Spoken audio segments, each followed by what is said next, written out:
Bonjour chers élèves, je vous explique maintenant dans cet épisode la construction des courbes intensité potentielle. Alors comment on construit ces courbes et comment on va faire la lecture. Alors d'abord on adopte le montage à 3 électrodes, à savoir une électrode de référence, une électrode de travail et une contre-électrode. Comme je l'ai expliqué précédemment, la contre-électrode, ce n'est pas l'électrode indicatrice, mais c'est une électrode auxiliaire. Alors, cette électrode auxiliaire va permettre la circulation du courant électrique. Je ne peux pas réaliser un montage à 2 électrodes parce que si le courant passe dans ce circuit, veut dire qu'au niveau de cette électrode, il va se produire une réaction. Et donc, cette électrode-là, cette électrode ne va pas garder un potentiel constant. Ok, commençons par la courbe anodique, c'est-à-dire lorsqu'il se produit au niveau de l'électrode de travail une oxydation. On va considérer une solution réductrice, à savoir la solution d'ion Fe2+, qui correspond à ce couple-là. Donc, une fois on place cette solution dans ce bécher, alors il va se produire une réaction d'oxydation. Alors, donc, on va imposer un potentiel assez élevé à cette électrode. Et donc, Fe2+, va se transformer en Fe3+, plus E-. On augmente U progressivement. Donc, E, c'est U plus Eref. Or, Eref est constant. Donc, une fois on augmente U, c'est-à-dire on augmente E progressivement et on lit le courant anodique, IA, sur le milliampère-mètre. Bien, ici, on place le COM au niveau de la contre-électrode et le plus sur le potentiomètre afin que le courant entre par le COM de milliampère-mètre et sort par le plus. Ensuite, voilà, c'est le courant anodique qui donne une courbe qu'on va noter A. Ensuite, la courbe cathodique, c'est une courbe qui s'obtient lorsqu'on réalise une réduction. Donc ici, c'est une réduction d'ion Fe3+. Donc il faut imposer un potentiel assez bas. Donc on diminue U, par suite on diminue E progressivement et on lit le courant cathodique IC. On obtient une courbe C. Alors, quelles sont les courbes qu'on obtient? C'est ça. Donc je vais expliquer doucement. Alors, pour la courbe anodique, qu'est-ce qu'on fait? On augmente E progressivement jusqu'à une valeur EA. Une fois on atteint la valeur EA, un courant anodique apparaît, c'est-à-dire l'oxydation commence. Et donc on obtient un certain nombre de points et on trace la courbe comme ça. À un certain moment, le courant électrique n'augmente pas malgré qu'on augmente E. Et bien pourquoi? Parce qu'il atteint une certaine saturation. C'est-à-dire ce phénomène-là est limité par une diffusion. Donc on parle de palier de diffusion pour les ions Fe2+. C'est-à-dire qu'on ne va pas augmenter le flux. Le flux des ions Fe2+, à travers la solution reste constant. Jusqu'à un certain moment où, lorsqu'on augmente le potentiel considérablement, on constate ici que l'intensité croît de façon brutale.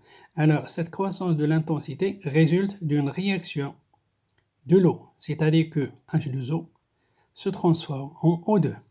Donc le solvant intervient dans ce cas-là. Alors, ce morceau-là vertical s'appelle mur du solvant. Ensuite, pour la courbe cathodique, qu'est-ce qu'on fait? On diminue E à partir d'une certaine valeur assez importante. Par exemple, ici, nous avons pris 5 volts pour l'alimentation. Donc, en faisant varier le curseur, ici, en faisant déplacer le curseur, on fait varier cette tension-là. Et donc, on fait varier ce potentiel. Bien. Donc, à partir de cette valeur EC, commence la réduction. Et on obtient cette courbe-là en pointillé. Cette courbe est relative à la réduction seule. De la même manière, ici, on atteint un palier qui s'appelle palier de diffusion pour l'espèce Fe3+. Ça veut dire qu'on ne peut pas augmenter le flux des ions Fe3+, vers l'électrode, malgré qu'on change la valeur de E. Et après, on atteint une certaine limite à partir de laquelle le solvant intervient.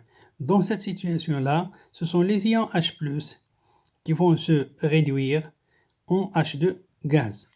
Donc, il y a ici intervention du solvant. C'est pourquoi on l'appelle mur du solvant. Entre ce mur-là et ce mur, c'est-à-dire entre les deux, c'est-à-dire dans cet intervalle-là, je vais le noter comme ça. Alors, dans cet intervalle,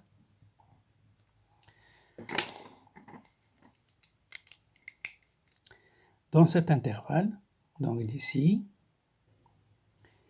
jusque-là, c'est ce que nous appelons le domaine d'électroactivité.